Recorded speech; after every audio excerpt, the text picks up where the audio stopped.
Olá, sejam bem-vindos aqui ao meu canal. Eu sou André Maurício, professor de desenho e pintura, e na aula de hoje, dando continuação aí nessa releitura, né, dessa Madonna em oração, hoje eu vou explicar como pintar as mãos. Então, sem enrolação, vamos embora para o vídeo.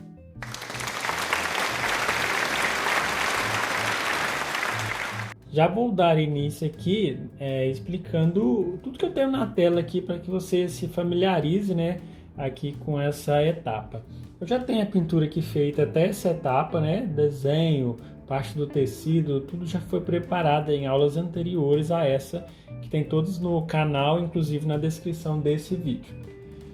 Bom, eu tenho aqui a escala de tons de pele já pronta e, coincidentemente, essa escala de tons de pele foi exatamente a mesma que eu fiz, né? Então, aproveitei a mesma, só fiz algumas mais que estavam, assim, acabando, mas são os mesmos tons que foram utilizados para fazer o tecido. E fazendo a comparação, eu percebi isso. Então, o tom mais claro se encontra nessa parte do dedo. Eu tenho alguns tons médios que eu posso usar nessas partes, tá? Aí lembrando, se precisar deixar menos viva ou mais viva a cor, eu vou fazendo isso depois. Eu tenho tons aqui, ó, um pouco mais escuro, um valor um pouco mais baixo. Eu tenho tons médios. Ó, esse aqui ainda está claro, ó, precisa ser mais escuro, né? Vamos ver onde que tem esse tom médio aqui, acho que é aqui embaixo, ó. Um pouco mais azul, né? E eu tenho um tom mais marrom, provavelmente na palma da mão, ó, já ficou bem semelhante. E um marrom um pouco mais escuro, né? Aqui embaixo. E esse mais escuro de todos, que é feito, né, com um pouco mais de azul, bem aqui nessa parte da sombra. Então esses são os tons equivalentes à escala de valores, né? Eu vou limpar aqui, ó, com um paninho, porque eu utilizei a foto de referência, né? O legal de ter a foto é que dá essa possibilidade da gente testar a cor. Então já tenho aqui a pintura já bem adiantada, até a parte, só falta a parte das mãos e o rosto. Hoje nessa aula eu vou abordar as mãos, como já falei.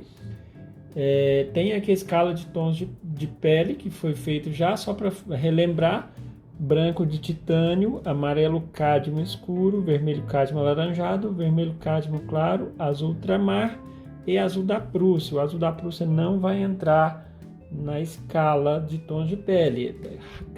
Assim, raramente isso pode acontecer, mas o azul por só, se caso precisar retocar ou corrigir alguma parte do tecido que está pintado em volta da mão. E esse mesmo azul aqui está aqui em cima, é o azul ultramar também. Eu coloco porque aqui em cima eu misturo esse com tons claros e esse azul com os valores mais baixos, valores mais escuros. Dessa forma, eu impeço de, por exemplo, vamos supor que eu misture isso aqui com um tom claro, eu pego com um pincel e sujo esse azul de claro. Quando eu vou usar ele nas cores escuras, os escuros não ficarão tão escuros assim. Eu tenho aqui, ó, nesse vídeo vai ser legal porque vai dar para ver o mídio aqui. Toda vez que eu pegar o mídio vai ficar na cena, nessa vasilhinha de, né, daquelas forminhas de empadinha. Pode ser um godê próprio, né? E um paninho para limpar o pincel. Essa vasilhinha tá com medium. Esse medium é a mistura de óleo de linhaça com trebentina, meio a meio, é um medium universal. E a espátula de aço, né, que eu utilizei para misturar as tintas. Eu acredito que agora eu não devo mais utilizá-la. E os pincéis, eu vou usar basicamente 3 linhas de pincéis. Eu tenho aqui os de Marta, que são aqueles macios, né, tamanhos diferentes. Esse aqui, só para quem, né, quer dar uma conferida depois, faz questão de usar os mesmos, né? São pincéis 141, pelo de Marta, né, da Tigre. Os outros são pincéis da Condor. Tem esses pincéis da Condor aqui, que são pincéis chatos, um pouco menos macios do que o da Tigre. São pincéis um pouco mais das cerdas um pouco mais rígidas, não são muito, né, mas um pouco mais firmes, né, nem tão rígida não seria o termo ideal. A série 44 e 16, eu tenho aqui número 6 e 10, e pincéis redondos, né, eu tenho aqui pincéis ainda da Condor, ó, diferentes séries, né, 4415, por exemplo, eu tenho o 6 e o 12, e 411, que é o 0, caso precise de um detalhe bem pequeno. E como eu estou sem o meu pincel aqui, na verdade eu emprestei ele e acabou que eu não peguei de volta. Entre o 6 e o 12, esses dois pincéis, um é pequeno redondo, o outro um pouco maior, seria ideal ter um número 8, que é um intermediário, né? Então, como eu não tenho, eu achei esse pincel aqui também, ó, do Cabo Rosa, um pincel muito bacana da Tigre, ó, série 443.4. Muito bom, ele é um pouco mais curto do que os outros. Talvez eu nem use, mas vamos ver. Esses aqui foram os que eu escolhi para fazer essa pintura. Antes de mais nada, eu vou falar de alguns termos aqui que é de extrema importância que a gente saiba. Então eu vou pegar um material aqui para explicar um pequeno detalhe. O primeiro ao qual me refiro seria o princípio do giro da forma. O que é isso? Eu tenho aqui um papel em branco, né? Peguei uma folha de papel e aqui eu já vou enrolar. E vou, para ficar enroladinho aqui, né? Vou colocar uma fita. Bom, certinho. O que a gente percebe? Ó? É um papel branco, não é? Porém, aqui em cima ele está bem claro. É onde a luz aqui, né, do ambiente ilumina ele. Do outro lado ele está bem escuro, ou seja, isso aqui é chamado de sombra própria. Se eu tiver o meu dedo aqui, ó, aí tem uma sombra em cima do meu dedo, ó. Então essa sombra que está no meu dedo é chamada de sombra projetada. Então tem esse pequeno detalhe que é importante saber. O que o princípio de giro da forma diz? Por que é necessário isso? Porque eu vejo que quando a gente não conhece sobre o conceito, a gente acaba cometendo alguns equívocos de forma boba, de forma, né, ingênua. Veja bem, eu peguei um outro papel aqui, só que o que eu fiz? Eu apertei fazendo pequenos ângulos, ou seja, eu peguei o papel e fui amassando, de tipo de meio centímetro, depois enrolei de novo como eu fiz nesse anterior. Daí a gente consegue perceber, ó, essas variações. Ó, dependendo da posição que eu coloco, igual essa, por exemplo, eu consigo ver aqui um tom claro, um tom médio e um tom escuro, com um pouco mais de facilidade, né? Coisas que às vezes no papel todo redondo eu não conseguiria fazer isso. Aí o que esse princípio do giro da forma me diz? Mesmo uma coisa sendo uma cor, e eu vou pintar aqui, ó, com essa cor, esse segundo valor, esse lado do papel, esse lado e esse lado, ou seja, é tudo a mesma cor, certo? E agora vamos observar aqui o que acontece. Aí mais uma vez, quando eu coloco ele, virando, né? Eu tenho aqui, vamos pegar essa posição aqui. Eu tenho aqui um tom bem claro, esse aqui um tom médio e aqui embaixo um tom escuro. Viu só? Mesmo você percebeu que eu pus um valor só. O que acontece é que eu tenho um objeto 3D, ou seja, eu tenho uma altura, largura e tenho essa profundidade. Lá na pintura eu não vou ter profundidade.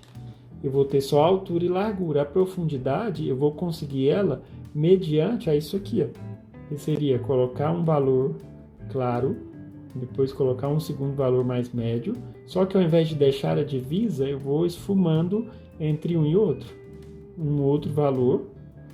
Porém, como o dedo é extremamente pequeno o espaço, então a gente tem que tomar cuidado para esse degradê ser bem pequeno. No caso aqui eu estou passando o pincel assim, nessa posição, ó. Aí isso faz com que fique mais largo, né? Mas se eu quiser fazer esse mesmo degradê, porém mais fino, então vou ter que utilizar o pincel nesta outra posição. Ou seja, colocando mais a quina do pincel. Ó.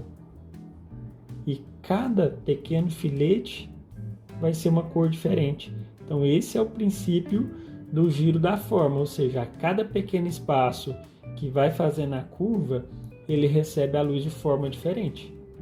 Então é como se fosse dividido em vários ângulos, né?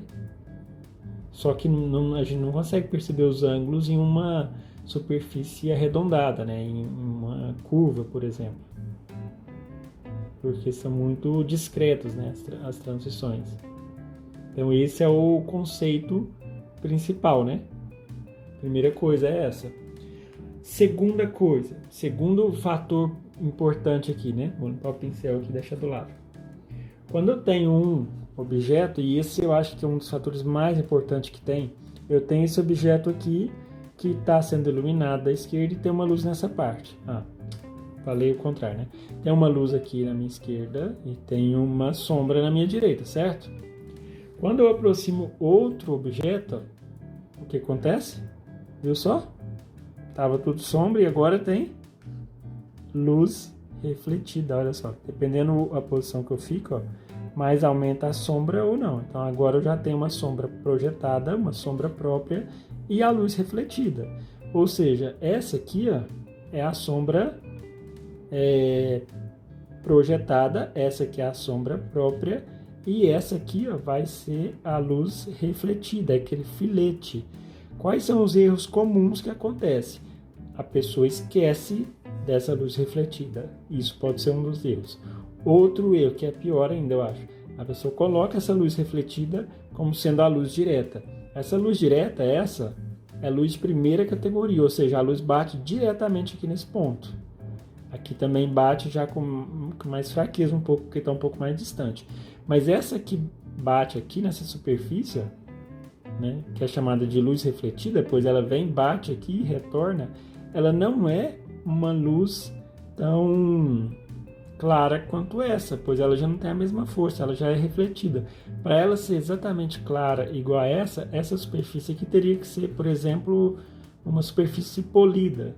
Vamos supor um espelho. Faz o teste aí na sua casa depois com o espelho. Coloca uma superfície redonda, coloca um espelho próximo. Aí a luz vai bater aqui, ó, bem intensa. Como essa superfície aqui não é tão polida, ela não reflete perfeitamente os raios, né, da luz que está iluminando, então tem esse conceito. Isso é muito importante para que a gente compreenda ali na pintura agora.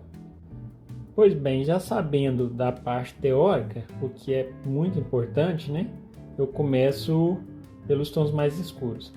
Eu digo que é muito importante porque quando a gente não tem uma convicção suficiente do que vai fazer, gera muitas dúvidas, né? Então esse é um aspecto legal assim de saber. Eu começo pelos valores mais baixos, ou seja, eu preencho todos os mais escuros. Eu molho a ponta do pincel só, umidifico mais para umedecer o pincel do que para molhar o pincel úmido, só para eu conseguir correr melhor a tinta, né, na tela. E eu vou me resguardando sobre os locais que eu vou preencher com essa cor. Por isso que tem que ser pincel pequeno, ou pincel redondo, ou pincel chato, menor. Aqui eu não comecei com pincel redondo porque esse chato aqui é um pouquinho maior, né? Não precisa ser necessariamente esse pincel que eu estou utilizando, basta ser aí um pincel menor. Aqui na palma da mão é preciso ficar atento porque escuro mesmo somente nessa parte, ó. As outras já precisam ser menos escuras, né? Então vou deixar de usar os últimos valores e vou usar os penúltimos. E aí, à medida que eu for preenchendo, eu vou observando junto ao modelo. Nossa, será que está muito viva a cor ou muito escura? Se estiver muito viva, eu vou pondo azul. E já começo a encostar nessa cor que tem branco, que é do quarto valor para cima, né? Já tem um pingo de branco.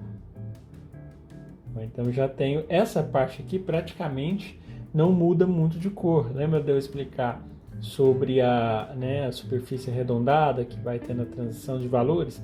Como a superfície da mão é um local quase plano, né? Não é tão arredondado comparado aos dedos, então não tem o porquê de ter tantas variações assim. A partir de agora eu já começo a ter variações, então já começo a avançar para as cores mais claras. Lembrando, esse tom esses valores, né, esses tons aqui foram preparados para a roupa, então às vezes ela precisa de um pouco mais de azul para ficar um pouco mais pálida. e sempre eu vou preenchendo na largura do pincel. Como assim? O pincel é estreito? Eu preencho somente aquele pedaço equivalente a essa largura, né? De uma pincelada. Então, mesmo aqui sendo um espaço tão pequeno, eu preciso fazer um degradê. Então, eu coloco esse valor, esfumo com o anterior e depois eu coloco o próximo. Pode ser que preencha tudo e depois de pronto eu faça assim, preencha tudo de uma cor só e faça tudo depois. Não dá, porque se eu, por exemplo, se eu coloco todo escuro aqui nessa parte e depois eu vou colocar o claro, não vai dar certo. Pelo menos não enquanto estiver molhado, né, a tinta. E o contrário também não daria certo. Se eu, né, coloco todo escuro e depois eu pôr um claro por cima, fica mais difícil ainda. Então, sempre analisando pensando em pequenas faixas, né? Agora, tem um pequeno detalhe que você que está observando já está percebendo, que é o de não colocar valores muito claros, ou seja, os brancos mais acentuados não são colocados nessa etapa. E tem um porquê bem específico. Quando você viu que eu limpei o pincel, né, para passar para outra cor. Quando eu tenho essa transição, eu tenho que ir passando bem aos poucos. Então, fazendo uma pequena... Ah, sim, tava falando... Deu uma viajada agora. Eu estava falando dos... Eu estava falando dos brancos, né? Se eu coloco um tom muito claro... Ó, vou pôr mais laranja aqui para ficar mais viva a cor, laranja e amarelo. Ou seja, vou dessaturar. Dessaturar não, vou saturar mais a cor, né? Deixar mais viva, ao contrário de pôr azul. Às vezes a gente tem que ficar atento quando precisa fazer uma ou outra coisa. Bom, se eu coloco um excesso de branco agora e começo a esfumar as cores, o branco ele empalidece as cores. Então é complicado, né? Eu deixo ele para o final justamente por esse motivo. Eu vou usando essa cor praticamente quase que laranja puro, né? Porque é uma cor bem viva aqui nesse local. E às vezes eu vou pegando os valores feitos aqui, acrescentando laranja, só para de fato o laranja não ser puro. E não dá, por exemplo, para me pegar um dedo e terminar ele por completo e ir avançando para o outro, né? Porque eu preciso de toda uma vizinhança. Um tom, uma cor, quando está próxima de outra, ela pode se alterar.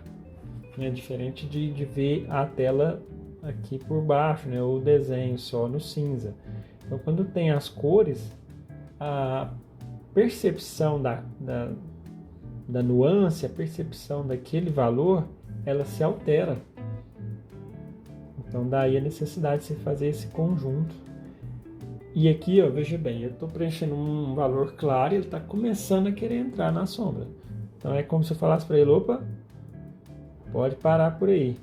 Vamos voltar lá para o lugar de onde você é, que não é para você descer aqui, porque essa parte pertence à sombra. Então, é literalmente cada um no seu quadrado aqui, não podemos ter divisão. O que acontece diferente do exemplo que eu dei no começo do vídeo sobre a área, sobre a perpendicularidade da forma, né? É que aqui eu não tenho uma forma tão,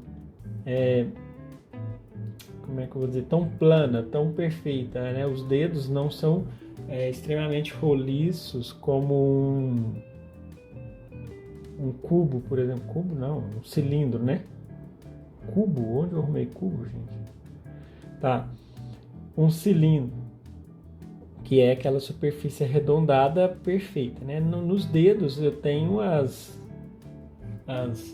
juntas, né? Vamos dizer assim, que fazem com que fiquem formatos diferentes. Então, é preciso analisar bem, é aquilo que eu chamo de mapeamento, né? Para poder aplicar as cores. Aqui é preciso, sim, eu tento explicar tudo que eu vou pensando, mesmo que seja uma coisa mais Um pensamento bem discreto e às vezes bem rápido. Por exemplo, aqui é bem claro e eu não coloquei o claro na beirada do dedo. Essa lateral aqui onde ele se encontra com a sombra, eu já coloquei esse valor médio. Porque eu já coloquei esse, usei bem o pincel chanfrado para já deixar encostar esse tom no outro dedo. Porque aí dessa forma eu já esfumo os dois. E aqui eu vou fazendo agora, avançando para os valores mais baixos. Então aqui eu já tenho tons médios nessa área.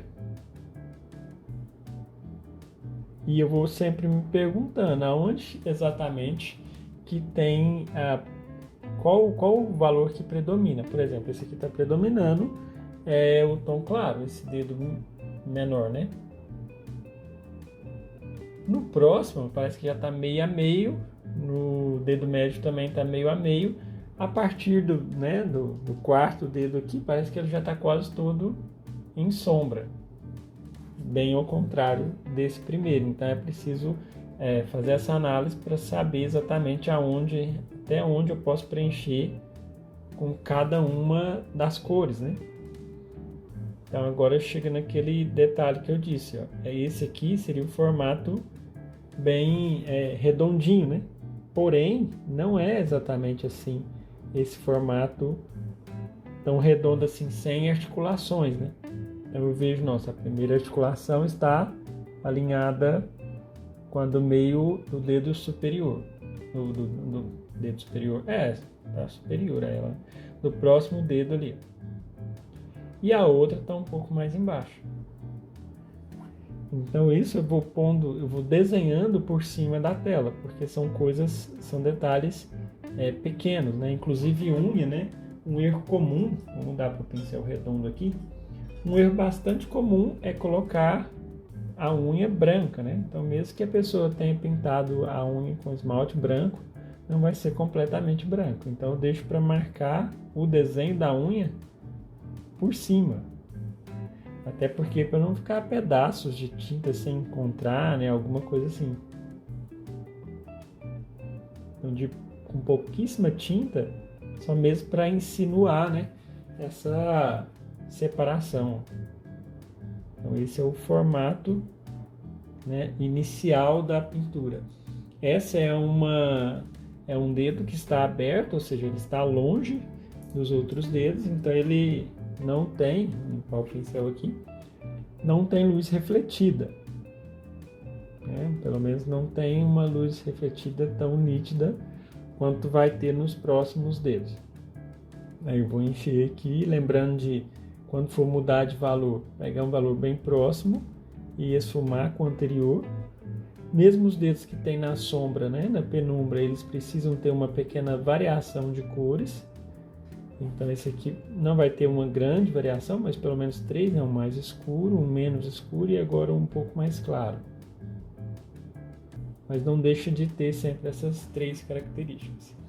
Nos outros, a partir dos outros dedos, eu já tenho uma parte de escuro um pouco maior. Então já posso preencher, ó, deixando essa parte escura um pouco mais definida, né? Diferentemente do primeiro dedo. Então é tudo muito... tem que ser muito assim... atento a qual a necessidade, na qual forma, né? De se aplicar conforme o dedo.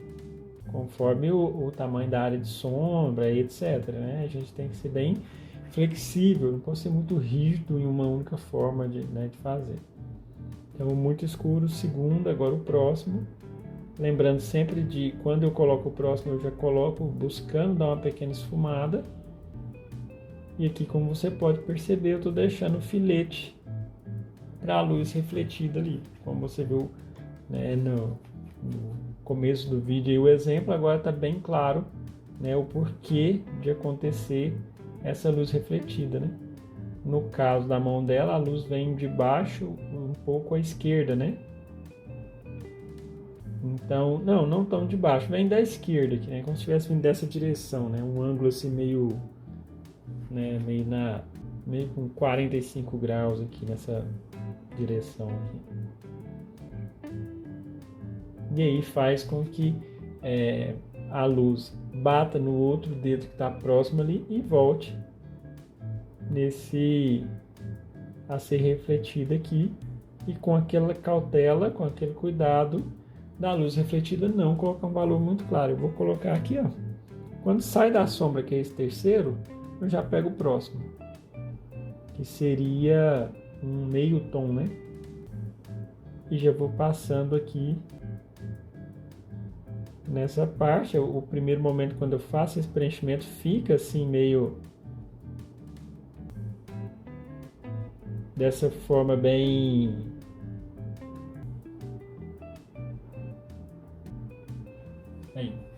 marcada, né? E eu venho com o pincel sem tinta para tirar a marcação. Ou para tirar ou para suavizar, né? Um dos dois. Aqui mais uma vez a unha, então eu já vou fazer um degradê também, sem detalhar demais. Escuro, médio, lembrando, os claros, muito mais claros eu não coloco agora, e muito menos o branco, né? Costumo sempre chamar o branco de cereja de bolo.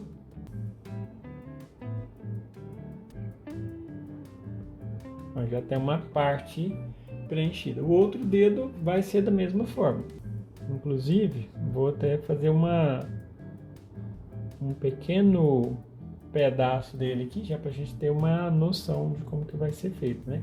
Essa é a parte mais gordinha, é a parte mais assim arredondada em relação à luz, né? A parte que está mais proeminente, vamos dizer assim. Depois dela já tem uma próxima que é um pouco menos do que ela, então vou colocar um valor um pouco mais baixo, e esse valor encosta naquela outra sombra.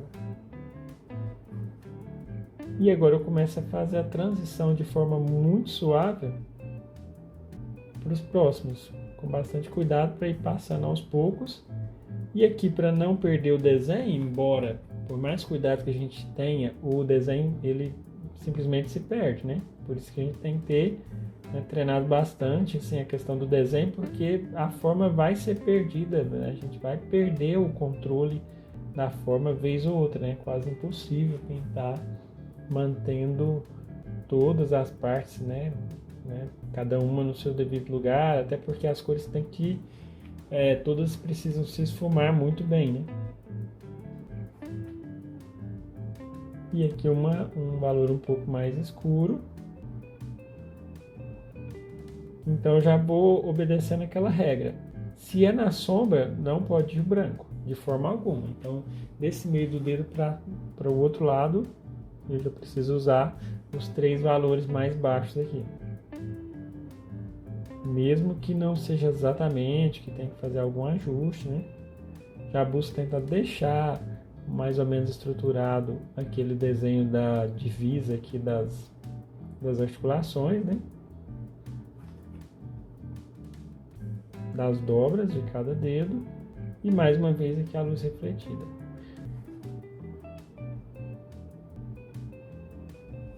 Bom, então o que eu vou fazer agora? O preenchimento dos demais dedos vão ser exatamente desse jeito. Eu vou preencher todo e depois eu volto aqui para falar um pouco sobre alguns detalhes de acabamento.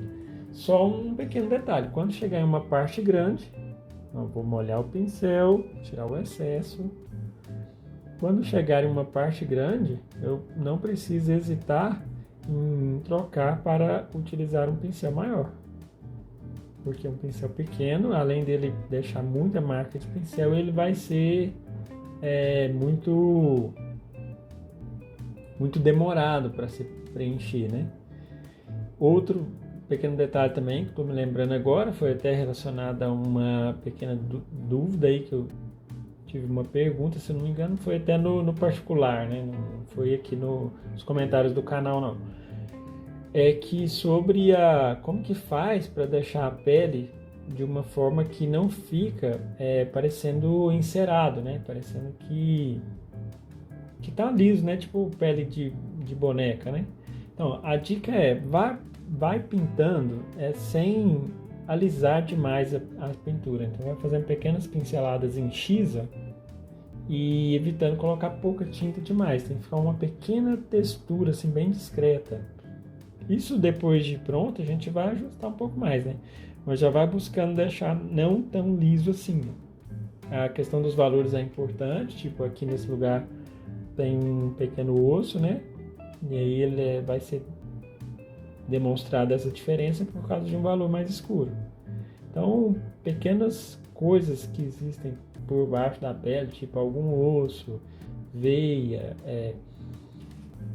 coisas que deixam a pele mais estufada ou não, né, tudo recebe uma coloração um pouco diferente. Tipo, se eu quero uma veia, por exemplo, mais demonstrando uma veia, às vezes um tom um pouco mais de azul também, para dar um efeito além de naturalidade, né, para o tom da pele. Então, fazendo esse escuro, lembrando que quando chegar no outro lado, ou seja, bem aqui nessa lateral, apesar de estar quase plano também, tem um certo degradê. Eu vou entrar nessa outra parte, ó. Já precisa entrar com valor ainda mais escuro. E agora dá para entender o porquê do azul da Prússia, né? Então, eu vou voltar para o pincel menor, porque cheguei na lateral. Vou preencher com um valor mais baixo aqui, de fora a fora, aqui encostando, né? E aí nesse lugar onde eu encostei, né, eu busquei dar uma pequena encostada no azul. Como o azul que eu fiz aqui, né, estou pintando há alguns dias e já está seco essa etapa do fundo, então eu preciso de colocar mais uma vez um pouco do azul, e era o azul da Prússia que eu estava utilizando, né? Um pingo do medium para a tinta ficar um pouco mais fluida e um pingo de vermelho cadmio claro para quebrar um pouco, foi a cor utilizada aqui, né? E eu coloco uma pequena pincelada por cima da lateral dessa mão, ó, de onde eu terminei. Esse é um ponto importante, né? Já para dar naturalidade. E agora eu esfumo essa parte. Então agora eu vou, agora sim, né? Dá para fazer o preenchimento todo em time-lapse, naquele modo acelerado. Assim que eu finalizar esse preenchimento, eu volto explicando como vão ser aqui os detalhes.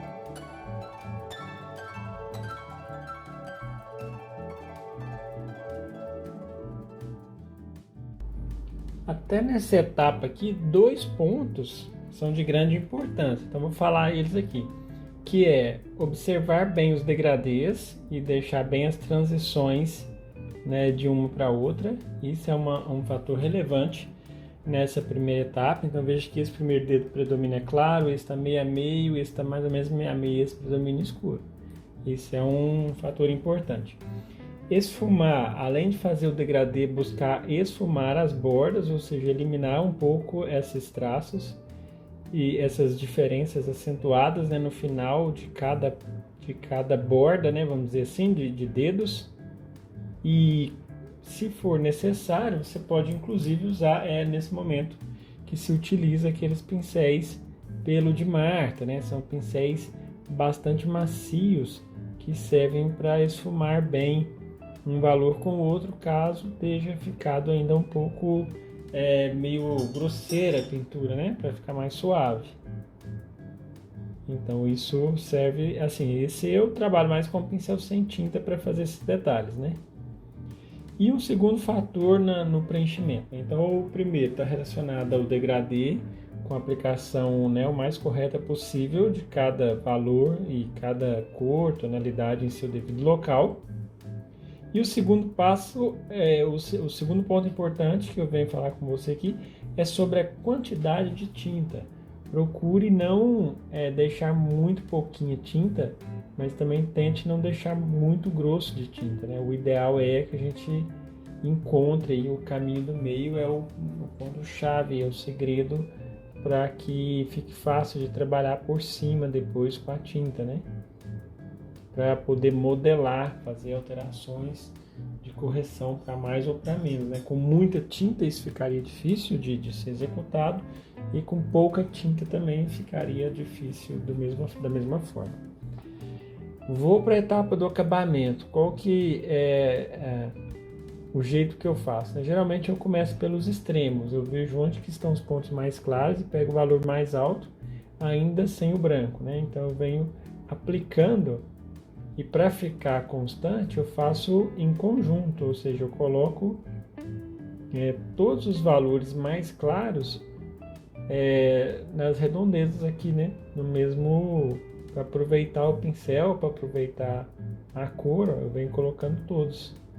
E um pouco mais empastado agora em relação ao fundo, até porque senão não pega, né?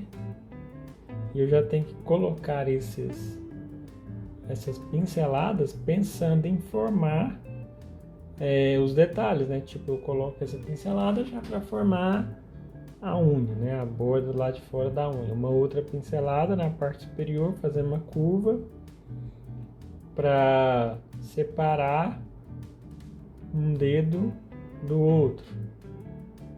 E note que eu não estou fazendo ainda degradês, né? Os degradês, os esfumados, né? Suavizar esses tons aqui que eu estou colocando, eles são suavizados. É mais aconselhável usar o pincel sem tinta para criar essa suavização, né? Para esfumar as cores. Ou cores, ou valores, né? De um para o outro é preciso usar mais o pincel sem tinta ou com pouquíssima tinta, né? Aí eu venho fazendo essa separação, ó, de claro entre um dedo e o outro, já cria um pouco de separação, né? Eu vejo assim todos os claros possíveis. E faço, procuro realizar todos, né? Aqui embaixo também tem um e aqui também tem outro. Aí nesses tons, ó, eu venho com um pincel sem tinta, né? Eu vou molhar aqui, ó, né? Umidificar bem e colocar à frente as costas do pincel de forma que ele fique bem agrupado e vou passar somente nas bordas, ó. Ou seja, eu não esfumo essa faixa inteira que foi colocada de cor, eu procuro esfumar somente as bordas, eu procuro não passar o pincel no meio da cor inteira, senão eu tiro tudo, né? Inclusive aqui está expandindo um pouco, ó, encostando nessa luz e meio que abrindo. Então esse é o primeiro processo assim, do acabamento que eu faço, que é começar pelos extremos, os valores extremos. Um dos mais extremos é o branco, né? O branco não, o mais claro. O branco é o mais extremo, né? Mas ele ainda não vai ser colocado agora, porque depois que eu coloco o branco eu não faço mais, não mexo mais nada, né? E aí, todas as cores, algumas, né, um pouco mais esfumadas, outras não, só mais disfarçado que esfumar, né? Como por exemplo essa, só mais disfarçar a borda do que esfumar. Porque quando eu esfumo, eu avanço um pouco um valor dentro do outro. Nesse caso aqui, eu só disfarcei a borda. E o pincel é assim, sempre aquele coerente com a área. Às vezes você está tentando fazer alguma coisa aí na sua pintura e não está conseguindo, não é falta, não é talvez imperícia, né? Às vezes pode ser devido ao pincel inadequado, né? Tipo, se eu quero uma área bem pequena, então eu vou utilizar aqui aquele pincel zero, tipo, para conseguir alcançar, ó, esses mínimos detalhes, ó. Agora eu já estou no outro extremo, né? Eu estou no ponto mais escuro, inclusive utilizando um mais escuro para ficar mais vivo, acrescentando mais vermelho. E já buscando fazer ajustes na forma, né? Por exemplo, essa linha aqui é um pouco mais arredondada. E mesmo sendo detalhes pequenos, eu faço aquele processo de colocar um valor mais escuro e depois esfumar. E para esfumar, quando eu estou lidando com muito escuros que vão entrar na sombra, na luz, né? Eu tenho que esfumar com pincel sujo de laranja, porque é a cor de transição aqui nesse caso, né? Aqui de novo escura, um pouquinho, né? E pode pôr escuro mesmo, se é, né? Não precisa ter receio não. Aqui o mais escuro e aí eu esfumo ele com laranja. E com cuidado para essa cor não avançar muito, né, dentro das mais claras, pois pode empalidecer muito a cor, né? Tanto pode empalidecer quanto pode diminuir a área da cor da luz, né? Então quando eu chego aqui próximo na parte iluminada, eu vou buscar passar o pincel só no meio, o máximo possível no meio das duas pinceladas, né? Então, inclusive tem no canal aqui, se eu não me engano, eu não lembro agora o nome do vídeo, mas tem um vídeo, eu vou deixar no link aqui da descrição daqui e vou deixar nos cards também. Tem um vídeo aqui explicando 3 formas de esfumar. É importante porque aqui eu estou aplicando o tempo inteiro essas 3 formas de esfumar, né? Que é aumentando a luz, aumentando a sombra ou esfumando no meio, né? Lá eu explico com mais detalhes assim os 3 casos para que a gente possa se familiarizar bem aí nessa característica. Aqui agora, no acabamento de mãos assim, eu considero que são mais complexas do que o próprio rosto, já que são formas muito irregulares e sem muito padrão, sabe? E mesmo a mesma mão, pequenas diferenças já muda muita coisa, então é mais de ficar paciência mesmo para fazer pedaço por pedaço e modelando, né, o desenho aos poucos. Você escolhe um dedo, então eu escolhi esse aqui, e enquanto tiver coisa que você acha que consiga fazer, vai fazendo. No caso das unhas, né, tá lá só a mancha da unha, não fiz a unha de fato. Agora eu já vou deixar essa parte branca um pouco mais estreita, então vou empurrando essa cor, marcando um pouco onde seria ali a parte da cutícula, né, fazendo literalmente o desenho da unha, se bem que no lado da sombra praticamente se mistura com o fundo, né, se mistura com o que está atrás dele.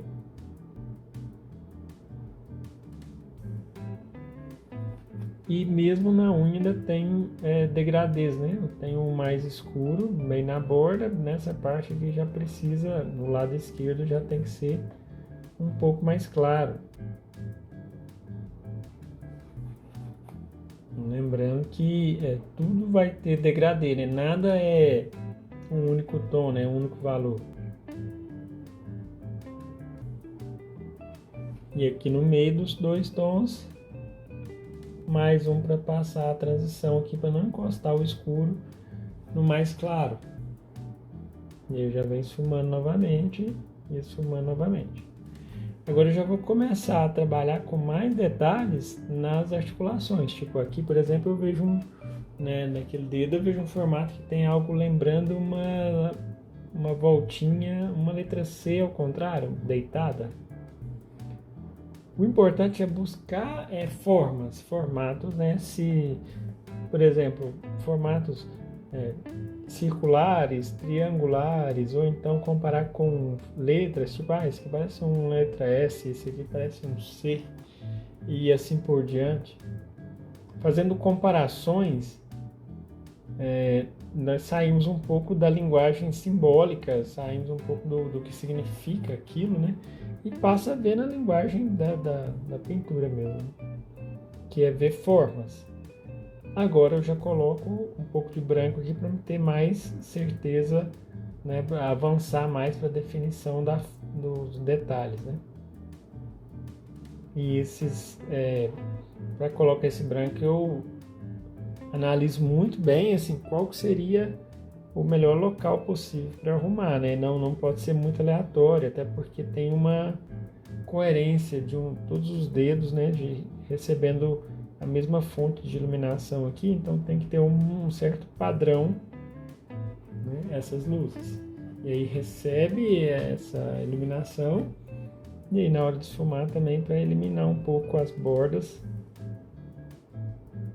Já pode também buscar colocar essa cor esfumando ao mesmo tempo. E para o dedo não ficar completamente reto, é preciso pegar um pouco dos escuros e modelando aqui, ó, vem entrando nessas articulações que tem, né? E apertando um pouco, ó. Cuidado para não apertar muito também, né? Senão a pessoa cortou o dedo. Eu tanto posso fazer esse trabalho de avançar um pouquinho nessas entradas aqui para ajudar a aparecer essas pequenas entradas, essas articulações, como também posso trabalhar aqui no empurrar do dedo, né, para fazer esse gordinho, né. Então aí um dedo vai aos poucos começando a aparecer, né. A partir desse encontro aqui de um dedo com o outro, ó, daqui para baixo é onde já começa a aparecer aquela luz refletida. De fato, justamente onde um dedo bem encostou no outro. Como eu quero um pouco mais viva essa luz refletida, eu vou por laranja, pronto.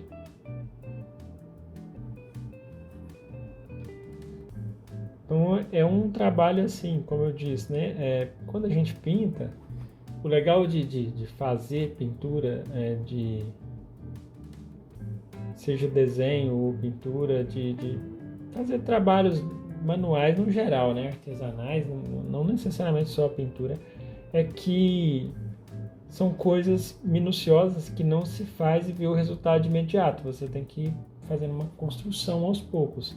E isso, de certa forma, ajuda a gente a perceber o quanto a gente é ou não paciente. Então, o que eu digo com os meus alunos, às vezes algum aluno fala assim, nossa, não tem essa paciência não. Falar, se não tiver, para a pintura vai ter que ter. Ou seja, a paciência é igual uma árvore. Ela precisa ser plantada, precisa ser regada, precisa ser cultivada.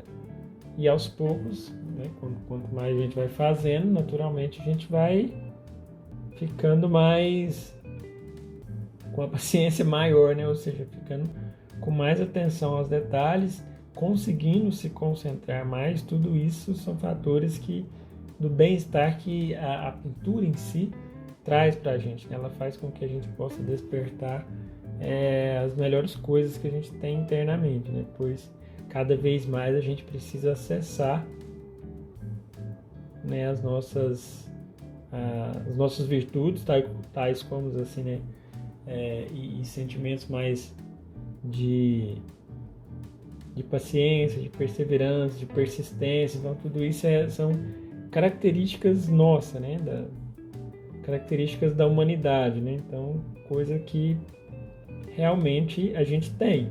Você pode acreditar que tem, você acha que não tem muito, mas precisa, como eu disse, sempre ser cultivada. Cada vez mais a gente vai ficando mais paciente. Só do fato de você já ter paciência de ver o vídeo e ficar escutando eu falar sem parar aqui, pintando, já é um fato que você tem uma boa dedicação e uma boa base já em relação a essa questão de empenho, né, de esforço. Bom, então um dedo está praticamente finalizado. Eu sigo ajustando mais alguns pequenos detalhes, um pouquinho para mais, um pouquinho para menos, coisa que eu sempre faço, né, principalmente quando eu tenho encomendas. Uma pequena dica aqui, que é virar o desenho de cabeça para baixo, ou também tirar uma foto do desenho e uma foto da referência, uma foto da pintura e uma foto da referência, e comparar e encontrar pequenas diferenças e anotar essas diferenças. Ou ainda chamar alguém, né? Alguém aí de sua confiança, que vai ser uma pessoa que vai, né, trazer algumas críticas positivas, vai falar, nossa, ali eu acho que pode melhorar naquela parte, aquela outra muda aqui que eu acho que fica bom. Se caso você tiver uma pessoa assim, seria ótimo. Eu tenho, né, aqui na minha casa, minha esposa e alguns alunos também que sempre dão algumas dicas. Falam, ó, aquela parte ali, acho que pode, né, melhorar. Então, isso é importante. O que eu vou fazer agora? Você já pegou o princípio da coisa, né? Já sabe da teoria do mapeamento aqui, do preenchimento. Já compreendeu o passo a passo. Então agora é pôr na prática mesmo. Aí só tem mais uns pequenos detalhes que precisam ser falados, mas eu não vou ficar falando aqui toda a vida dedo por dedo, senão vai ficar uma aula de umas 3 horas seguidas. Acho que ninguém tem tempo também para isso, né? Então eu vou deixar naquele tempo acelerado para preencher os outros dedos. Tem alguns detalhezinhos que precisam ser falados que eu ainda não falei, que eu vou deixar para o final, logo assim que eu finalizar essa etapa de retoques aqui, eu volto em tempo real para explicar como vão ser os pequenos detalhes aí, tá bom?